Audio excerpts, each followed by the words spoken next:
നിലമ്പൂരിൽ ഇപ്പോൾ ഒരു ഉപതെരഞ്ഞെടുപ്പ് വരാനുണ്ടായ പ്രധാനപ്പെട്ട കാരണം PV അൻവറിന്റെ രാജിയായിരുന്നു. അദ്ദേഹം 9 വർഷമായി നിലമ്പൂരിനെ പ്രതിനിധീകരിക്കുന്ന MLA ആണ്.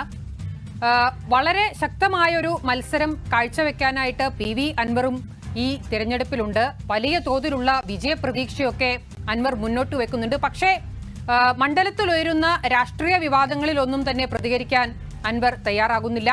അൻവറുമായി അനന്തു സംസാരിച്ചത് കാണാം. കഴിഞ്ഞ 9 വർഷം നിലമ്പൂരിന്റെ ജനപ്രതിനിധിയായിരുന്ന ഇപ്പോൾ സ്വതന്ത്ര സ്ഥാനാർത്ഥിയായി നിലമ്പൂരിൽ ജനവിധി തേടുന്ന PV അൻവറാണ് ഇപ്പോൾ നമ്മോടൊപ്പം ഉള്ളത്. അൻവർക്ക് ആദ്യം തെരഞ്ഞെടുപ്പ് പ്രചരണത്തിലേക്ക് നോക്കാം. പ്രചരണമൊക്കെ ഇപ്പോൾ മറ്റു മുന്നണികളെല്ലാം വളരെ തകൃതിയായിട്ട് നടക്കുന്നുണ്ട്. അക്ഷരാർത്ഥത്തിൽ ശരിക്കും പറഞ്ഞൊരു ഒറ്റയാൾ പോരാട്ടമാണ്. ഒരു ചൂട് കുറവുണ്ടോ ഈ പ്രചരണത്തിൽ? ചൂട് ജനങ്ങളുടെ മനസ്സിലാണ്. ജനങ്ങളുടെ നിലനിൽപ്പിന് വേണ്ടിയുള്ള പോരാട്ടമാണ്. ആ തീ കത്തുന്നത് ഈ മലയോര മേഖലയിലെ സാധാരണക്കാര മനുഷ്യരാണ്. ആ ഹൃദയം എൻ്റെ കൂടെ ഉണ്ട്.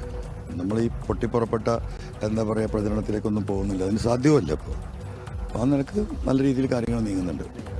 ഓക്കെ, ആദ്യം മുതൽ പറഞ്ഞു വന്നത് ഈ മലയോര മേഖലയിലെ പ്രശ്നങ്ങളായിരുന്നു അങ്ങ് വലിയ ചർച്ചയാക്കിയിരുന്നത്. പക്ഷേ ഇവിടുത്തെ തെരഞ്ഞെടുപ്പ് തുടങ്ങിയപ്പോൾ രാഷ്ട്രീയ വിഷയങ്ങളാണ് കൂടുതൽ ചർച്ചയാകുന്നത്. ഇന്നലെ ഇപ്പോൾ ഈ ജമാഅത്തെ ഇസ്ലാമിയുടെ പിന്തുണ, PDP പിന്തുണയൊക്കെയാണ് വിഷയമാകുന്നത്. അങ്ങനെ തോന്നുന്നുണ്ടോ? അതൊക്കെ അവർ നേതാക്കന്മാർ ചർച്ച ചെയ്യട്ടെ.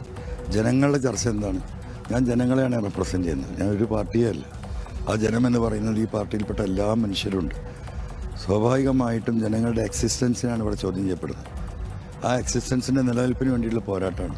ആ പോരാട്ടത്തിനാണ് ഞാൻ നേതൃത്വം നിൽക്കുന്നത്. അപ്പുറത്തുള്ളവരൊക്കെ മന്ത്രിയാവാനും മുഖ്യമന്ത്രിയാവാനും MLA ആവാനും.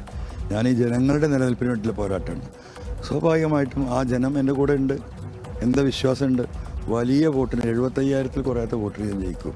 അതാണ് ഞാൻ മനസ്സിലാക്കുന്ന, ഞാൻ കൈ കൊടുക്കുന്ന, ഞാൻ കാണുന്ന ഈ നാട്ടിലെ ജനങ്ങൾ എന്നോട് പറയുന്നത്.